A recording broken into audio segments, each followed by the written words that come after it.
So, a few weeks ago, I made a video talking about how important it is to set your note speed correctly.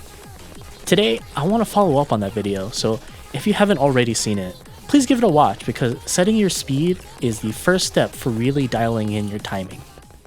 So, in that video, we talked about having the wrong speed can result in a ton of greats, whether it's late or earlies. But what happens if you know for certain you're at the perfect speed, yet you're still accumulating an obscene amount of greats? Let's take a look at your earlies and lates. A rule of thumb I like to follow is if the spread is relatively even, you're right where you need to be. You just gotta focus more on your accuracy. But if you're leaning more heavily on the late or early side, there's a high chance that your timing or offset needs to be adjusted.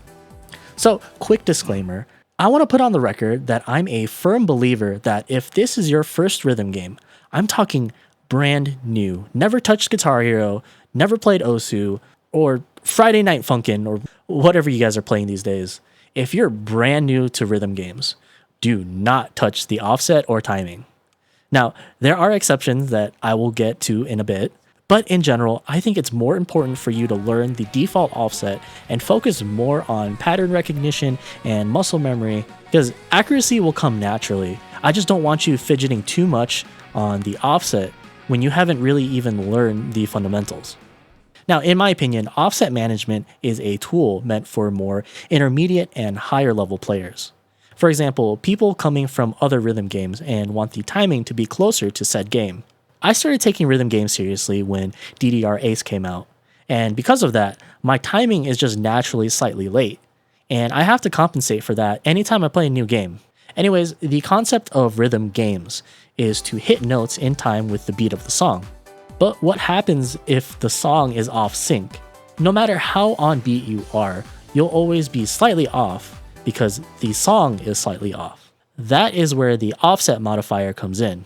Some games will have a different name for it, but it all works the same. Basically, adjusting the values will nudge the song in one direction or another, therefore aligning it to the notes. Some games, in fact, will have an option to move the song or the notes themselves, so you can really dial in your timing.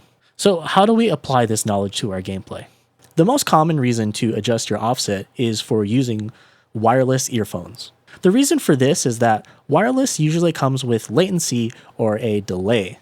Even the high-end, super expensive stuff will have some latency. And this is a huge problem for rhythm games.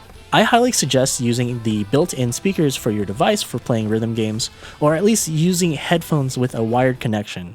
But I understand sometimes that's not always a realistic choice for most people, so how do we solve this? With the offset. So when you're playing with wireless earphones, the delay will cause your notes to come as lates, which makes sense because the audio is delayed, therefore you're hearing it late.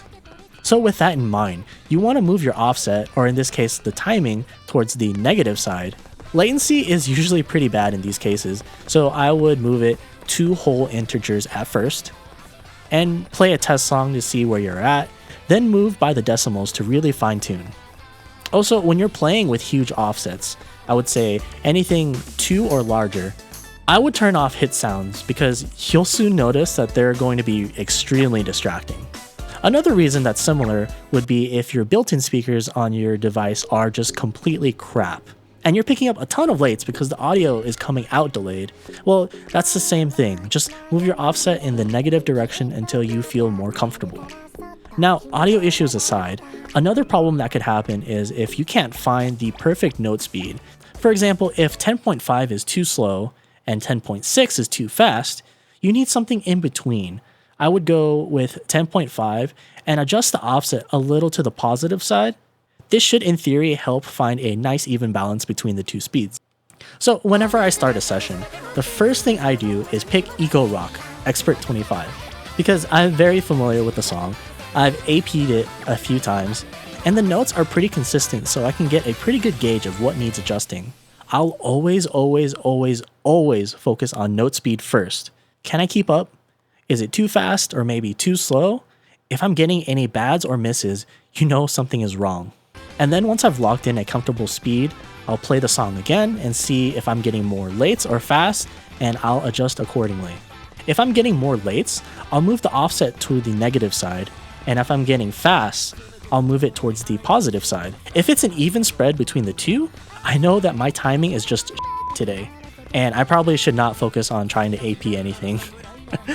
Usually I can do this all in about 2 or 3 plays, but occasionally my timing will adjust throughout the day, so anytime that I touch the note speed, I'll always adjust the offset right after as well. Anyways, that's all I have for today. Hopefully you found some of this useful. For reference, my offset usually sits around -2 to -3 depending on how fast I'm playing. Anyways, thank you so much for watching. I'm really glad that these types of videos are gaining a ton of traction because I really do enjoy making them. Maybe it's the fact that I just like to talk, and it's always validating to have someone listen to you talk in that case. Anyways, here's a video YouTube thinks you might enjoy.